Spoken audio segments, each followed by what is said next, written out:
Hello साथियों, नमस्कार। एक बार पुनः हमारे चैनल स्टडी में आप सभी का हार्दिक अभिनंदन करता हूं। तो आज लोक शिक्षण संचालनालय रायपुर के द्वारा अंग्रेजी विषय का जो है अभ्यर्थियों का दस्तावेज सत्यापन किया गया है। ठीक है, तो इस सत्यापन प्रक्रिया में आज क्या बातें हुई, जो सत्यापन प्रक्रिया है वो कैसे हुई, ठीक है, कुछ प्रमुख खबर और न्यूज़ जो है निकल के वहाँ से सामने आया है। हमारे अनिरुद्ध साहू सर जी वहाँ पर अभ्यर्थियों की मदद हेतु गए हुए थे और उन्होंने लाइव आकर फेसबुक में जानकारी दी कि क्या क्या प्रोसेस वहाँ पे हुआ है। ठीक है, तो क्या क्या मुख्य खबर है वो जान लेते हैं। तो सबसे पहली बात यही कि मन में प्रश्न था अभ्यर्थियों का और ये बात चल रही थी कि ओरिजिनल डॉक्यूमेंट को जमा कराया जाएगा क्या।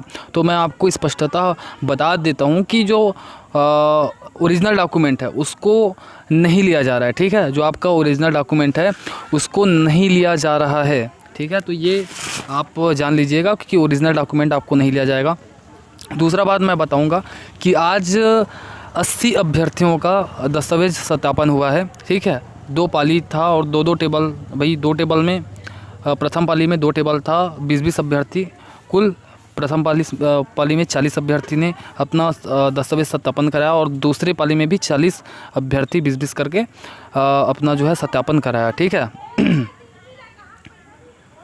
और जो अगली बात मैं बताना चाहूँगा वो है कि जो सत्यापन प्रक्रिया है वो पूर्ण होने के बाद, जैसे सत्यापन कराया अभ्यर्थियों ने और पात्र हो गए, ठीक है, और पात्र होने के बाद तुरंत ही वहाँ पर अभ्यर्थियों को पुलिस वेरिफिकेशन भरवाया जा रहा है और साथ ही साथ उनको प्रोविजनल नियुक्ति आदेश तत्काल रूपेण दिया जा रहा है। ठीक है, तो वहीं पर तुरंत हर चीज़ हो रहा है, रुकवाया जा रहा है। जैसे ही दस्तावेज सत्यापन होता है, पुलिस वेरिफिकेशन फॉर्म भरवाया जाता है, उसके बाद आपको अभ्यर्थियों को रुकवाया जा रहा है और उसके बाद सीधा उनको त्वरित रूप से तत्काल वहीं पर प्रोविजनल नियुक्ति आदेश, एक ऑफर पत्र मान सकते हैं या फिर अस्थायी नियुक्ति आदेश जो है मान सकते हैं आप इसको, वो दिया जा रहा है। ठीक है, और चौथा चीज़ मैं बताना चाहूँगा कि जो मेडिकल सर्टिफिकेट है उसको बनवाने के लिए आपको समय दिया जाएगा। ठीक है, मेडिकल सर्टिफिकेट बनवाने के लिए आपको समय दिया जाएगा। शाम का समय है मित्रों, अंधेरा बहुत ज़्यादा हो रहा है, तो आप वीडियो पर फोकस ना कीजिएगा, मेरी बातों पर फोकस कीजिएगा। ठीक है,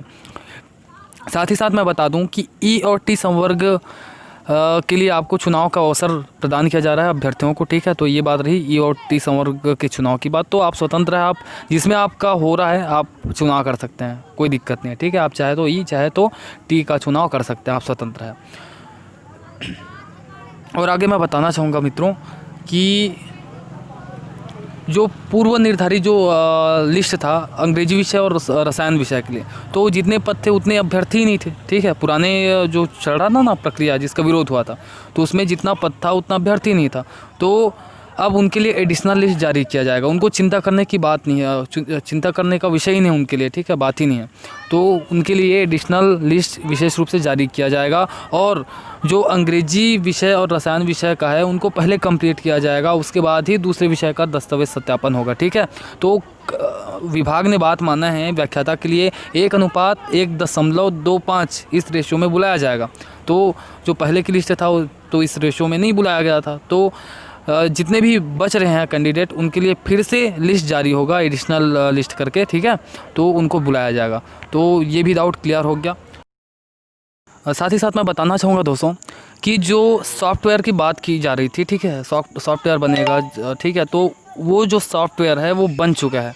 अधिकारियों ने ये हमें जानकारी दी है कि जो सॉफ्टवेयर बनने वाला था वो जो सॉफ्टवेयर है वो बन चुका है। ठीक है, तो कई लोग बोलते थे यार कब सॉफ्टवेयर बनेगा, कब जो है कार्यवाही प्रक्रिया जो है वो शुरू होगी। तो निश्चिंत रहे आप, सॉफ्टवेयर बन चुका है और उसकी टेस्टिंग जो है वो की जा रही है ना। हो सकता है 1-2 दिन में वो फिर तैयार हो जाएगा यूज़ के लिए, तो प्रॉपर यूज़ भी किया जाएगा उसके लिए निश्चिंत रहे। तो ठीक है, तो और अगला चीज़ मैं बता देता हूँ, यहाँ पर थोड़ा अंधेला हो गया, मैं थोड़ा उधर चल देता हूँ बात करते करते। तो अगला मैं चीज़ बताऊँ कि जैसे कि शिक्षक हमारे कई ऐसे अभ्यर्थी हैं जो पहले से ही शिक्षा विभाग में कार्यरत है। ठीक है, चाहे वो व्याख्याता पंचायत के रूप में हो, चाहे शिक्षक पंचायत के रूप में हो, चाहे सहायक शिक्षक पंचायत के रूप में हो, अगर वो शिक्षा विभाग में पहले से कार्यरत हैं, ठीक है, तो बात सुन लीजिएगा। चलिए हम थोड़ा सा प्रकाश में उजाले में आ चुके हैं, 1 मिनट। एक मिनट दोस्तों, चलिए। अरे यहाँ भी कैसे अंधेला आ रहा है, अरे मैं तो परेशान हो गया यहाँ पे लाइटिंग के कारण। अच्छा ऐसा ही आता है क्या?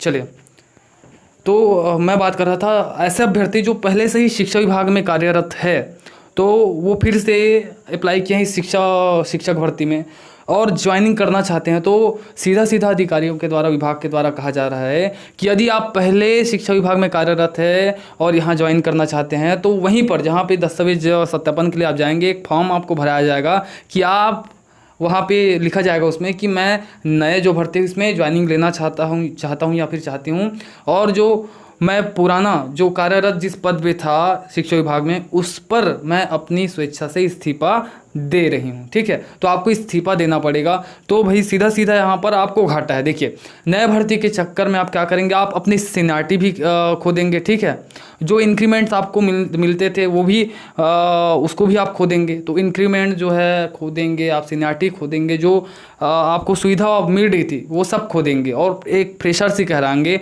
आप। जो अपने ही बैच में जो पहले लगे हुए अभ्यर्थी है, कैंडिडेट है, जो शिक्षक है, उनके आप जूनियर कहलाएंगे। ठीक है, उनके जूनियर कहलाना पड़ेगा आपको, तो आपको सीधा सीधा घाटा है। तो मैं चाहूँगा कि भाई आपको भी घाटा ना हो और हमारे बेरोजगार साथियों को भी घाटा ना हो। ठीक है, आप ज्वाइन करेंगे तो एक बेरोजगार का पद लेके जाएंगे, आपका भी घाटा इसमें, बेरोजगार साथियों का भी घाटा। इससे अच्छा है आप जहाँ हैं वहाँ आप कार्य करते रहिए और अपनी जो भी सुविधा है ना, सीनियरिटी का, इंक्रीमेंट्स का, उसका फ़ायदा उठाइए। ठीक है, दोनों का भला हो जाएगा। आप खैर आप स्वतंत्र है भाई, आप नया जो भर्ती है इसमें ज्वाइनिंग ले भी सकते हैं, लेकिन आपको घाटा है। ठीक है, और बाकी मैं पुनः बता दूं कि जो व्याख्याता है ना, व्याख्याता भर्ती के लिए रेशो 1:1.25 होगा। शिक्षक के लिए जो है रेशो जो है 1:2 होगा और सहायक शिक्षक के लिए भी 1:2 होगा। ठीक है, ये क्लियर है। और आय प्रमाण पत्र वाली बात है, मैं इसको भी क्लियर कर देता हूँ कि भाई अभी तक तो हमें ये पता है कि आय प्रमाण पत्र जो है 6 महीना के लिए उसकी वैलिडिटी होती है। ठीक है, तो विगत 3 वर्षों का अगर उल्लेख हो सकता है, आप तहसील ऑफिस जाइए, पटवारी के पास जाइए, उनसे पूछिए क्या एक आय प्रमाण पत्र में विगत 3 वर्षों का उल्लेख हो सकता है क्या? अगर हो सकता है तो बनवाइए फिर, और यदि नहीं हो सकता है तो कहाँ से बनवाएंगे यार अभ्यर्थी, है ना। अगर विभाग के द्वारा दबाव बनाया जाएगा कि आप पिछले 3 साल का हमें दिखाइए, तो ऐसा ये तो सीधा सीधा सरासर जो है तानाशाही हो जाएगी। तो उसको संघ जो है क्लियर करने की, इस जो मैटर है इसको क्लियर करने का प्रयास करेंगे। जो संघ है हमारे संघ द्वारा इसको क्लियर कर दिया जाएगा। ठीक है, तो अभी तो फिलहाल मैं यही कहूँगा कि आप जाइए और जैसा सामान्यतः आप आय प्रमाण पत्र बनवाते आ रहे हैं वैसे ही बनवा लीजिए। ठीक है, बाकी वही मेरे ख्याल से वैसा ही बनवाना है आपको। और कुछ बातें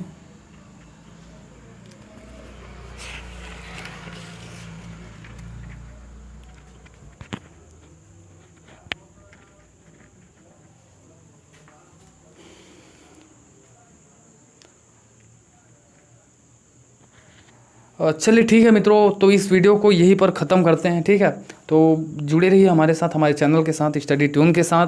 मिलते हैं अगले वीडियो में एक नए जानकारी के साथ। तब तक के लिए जय हिंद, जय जोहार, शुभ रात्रि।